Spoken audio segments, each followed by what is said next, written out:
In the year 1914, London stood as the financial capital of the modern world, a vast and confident city whose influence stretched across oceans and continents.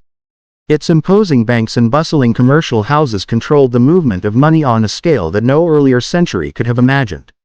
London was not only the center of the British Empire but also the unofficial headquarters of global finance. Merchants from Asia, Latin America, Africa, and Europe depended on the city's credit markets and on its unshakable reputation for stability.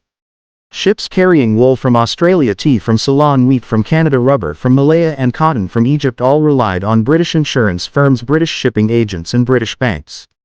At the foundation of this extraordinary world order lay the gold standard, the system that bound together dozens of countries in a shared commitment to stable currency values. Gold acted as the guarantee for every major currency, ensuring that money in one nation could be trusted in another. For bankers, gold was not simply a metal buried in vaults. It was the symbol of an international promise. Governments pledged that their paper currency could be exchanged for gold, and this pledge gave businessmen confidence to trade across national borders. As long as this system held, economic life flowed with remarkable smoothness. The late 19th and early 20th centuries seemed to many observers like the culmination of human progress. The previous 40 years had passed without any great war among the European powers, a fact that encouraged a belief that peace had become the natural condition of civilized nations. Railways expanded across continents, linking inland regions with coastal ports. Steamships shortened journeys that once took months. Telegraph cables allowed news to travel across the world in minutes. The new speed of communication created the sensation that the world was shrinking and that the nations of Europe had moved beyond the violent rivalries of earlier centuries. This era, known later as La Belle Époque, witnessed enormous economic expansion. British, French, and German investors poured funds into projects around the globe. New ports appeared along the coasts of India. Banks financed factories in Russia and power plants in the Balkans. Argentine ranches shipped meat to Europe using refrigerated vessels that had only recently been invented. Immense new wheat fields in the Canadian West fed the growing cities of Europe. The Suez Canal and later the Panama Canal transformed sea travel, permitting goods and passengers to move at unprecedented speed between the major oceans of the world. Optimism reigned, and it seemed that the benefits of global trade would only continue to grow. To the expanding middle-class population of Europe, the gold standard symbolized discipline, responsibility, and moral order. Savings held in banks or invested in government bonds felt safe under a monetary system that promised stability. Writers like H.G. Wells captured the spirit of the age when they described gold as possessing a magnificent stupid honesty, a phrase that reflected the belief that gold was too simple and too universal a standard to be corrupted. Bankers in London, New York, Paris, and Berlin treated the gold standard almost like a sacred code. It represented predictability in a world that seemed increasingly rational. Into this optimistic world stepped Norman Angell, a journalist whose curiosity and world experience had taken him far beyond the quiet countryside of his English childhood. Born into a middle-class family in Lincolnshire, he was sent to a French lycée where he gained fluency in French and developed an early sense of international thinking.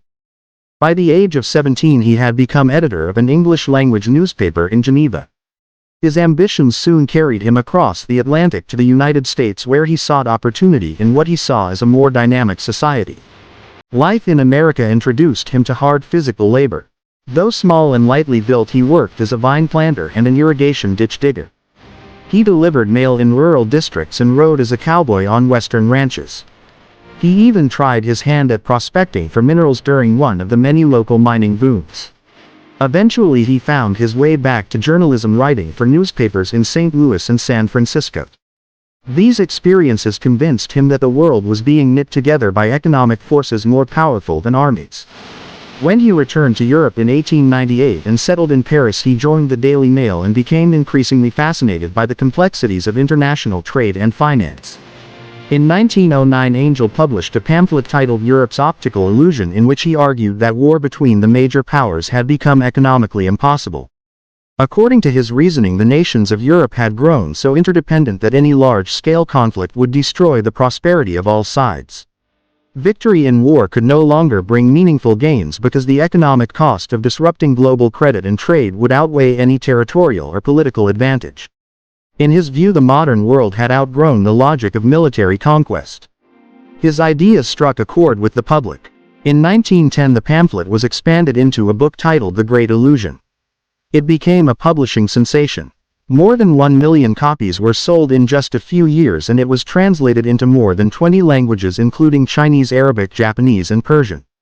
Many prominent figures read and praised the book, including British Foreign Secretary Sir Edward Grey, German diplomat Count von Metternich and French socialist leader Jean Jaurès. Even Kaiser Wilhelm, who often spoke in aggressive military tones, reportedly showed curiosity about Angel's theory. Angel's most influential supporter in Britain was Reginald Brett, the second Viscount Esher. Esher was a man of immense social influence with access to the highest circles of government, though he rarely held public office.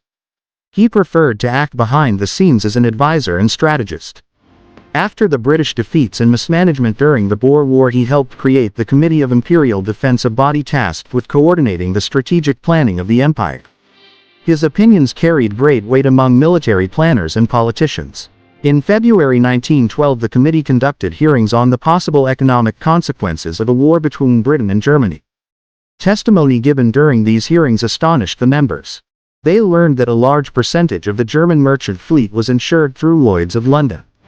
If war occurred and the Royal Navy sank German ships, the British insurance firms would be legally required to pay German owners for their losses. The idea that Britain might be financially responsible for the destruction of enemy ships seemed to challenge the very meaning of war. It revealed how deeply entangled the two nations had become in commercial relationships. For Escher, this confirmed Angel's conclusions. In lectures at Cambridge and the Sorbonne, he declared that war had become economically insane. The commercial disaster, financial ruin and human misery caused by a European war would be so immense that no government would dare to start one. He believed that the modern economic system enforced a kind of natural peace, forcing nations to rely on cooperation rather than conflict. Many intellectuals agreed. The prosperity of the age seemed to support their confidence. Yet both Angel and Escher underestimated the power of emotion and ambition in political life. They believed that nations acted with calm rationality and that economic interdependence would restrain reckless leaders. But beneath the surface, old rivalries, resentment and national pride continued to shape the decisions of governments.